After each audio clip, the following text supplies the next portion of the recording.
Van Jones.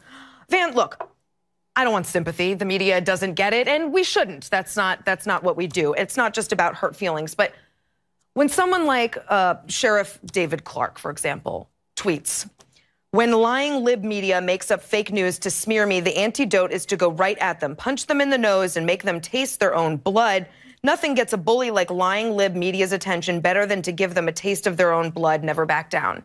Mm-hmm. Is that more than just rhetoric? Is that dangerous? Look, I mean, I don't like that kind of stuff because I think it is overinflated. And the other thing, too, is Donald Trump, I don't know if he's being paid by the Democratic Party or not, but he continues to pick these fights which actually distracts from his actual success. In other words, right now, if he would be quiet, we would be forced to talk about stuff like the unemployment rate, which is pretty good, the stock market, which is pretty good. He's got stuff that he could be happy about. You'd agree with that, I'm sure. But he himself, and you're a conservative, you believe in personal responsibility. He's got to take some responsibility for the fact that he himself is the biggest distraction machine from himself. Well, there's no question that there's opportunities right now, I think, both on the foreign policy angle, some of the stuff that's happening with North Korea, as well as the effects of the tax cut bill, that you're seeing these jobs, these companies provide bonuses, talk about job incentives. I agree. I mean, I think the more that we can be focusing on the good news, but Twitter has been an effective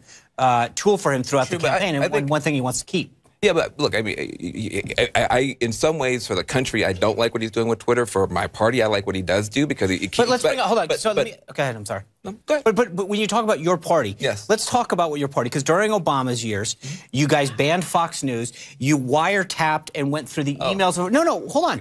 But wait a second. That's actually when all of the outrage from the press comes right now because the president's fighting back on Twitter, and yet what you guys took, you tried to kick Fox News out of a press poll. First of all, you literally just sat here moments ago and said that you would love to be in a world where people kind of disagree, but then they support the president. And you guys spent 8 years, and Donald Trump, the worst offender, trashing President Obama every second of every day. Hold on. So if we're talking about your president, my president as well, but your boss, was very hostile to the press in less maybe pernicious ways and overt ways than Donald Trump is.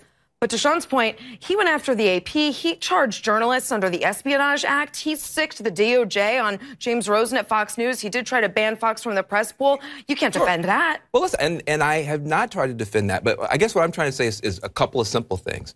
First of all, you can't have it both ways. You can't say the press is my enemy and they're doing all these terrible things and then have the worst strategy in the world. Even a normal press that was trying to give you a good way forward cannot possibly cover the good stuff when you're zigzagging all over the road. So hold on a second. I'm not here to try and defend everything that the Obama administration did. You would rather talk about stuff the Obama administration did than what's going on with Donald Trump right now. And I want to say something to you just personally, you were somebody who, as a part of the Republican establishment, came into your job with an incredible amount of esteem and respect. And I'm just going to say, as a parent, one of the things that was scariest for me during the early part of the Trump years was to see somebody who we had confidence in come out and say stuff that we knew wasn't true.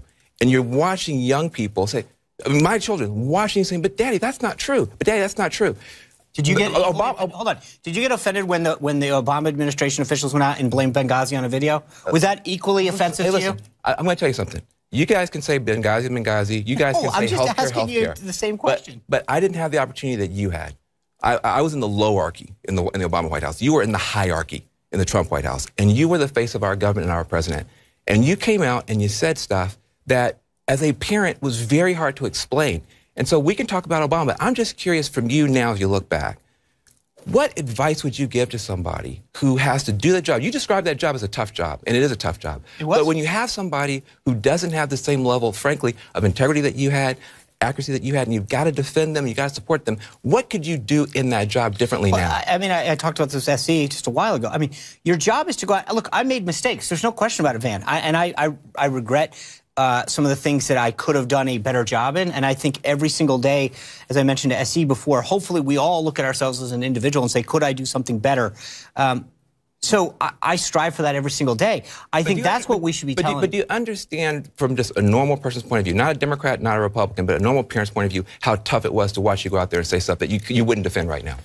I think, again, I'd like to go back and talk about specific instances. There are some that I've said, wow, Really wish I could get a mulligan on that one. I screwed that one up, and I'm embarrassed on behalf of myself, my family, and the president. There are some of those things, absolutely. But there's plenty of times when my job was to go out and communicate the voice of what the president wanted on a particular issue or event. That's my job. And I think to the point, and I don't mean to be, I'm not trying to drag in the Obama administration, but I think at some point there are certain things that happen every administration. Unfortunately, not as many people watch the Obama administration briefings. And, you know, the point about wanting consistency, I think, is really helpful when we have future conversations about what we want from a future president, future leadership, to remember where we came from and not sort of muddy the waters of this is a new phenomenon. It's not. It's different, yes, and we should talk about it. But we have to remember to be consistent when we talk about these things. When we come back, we'll break out our crystal balls. Don't forget to click subscribe. It's almost as satisfying as skip ad.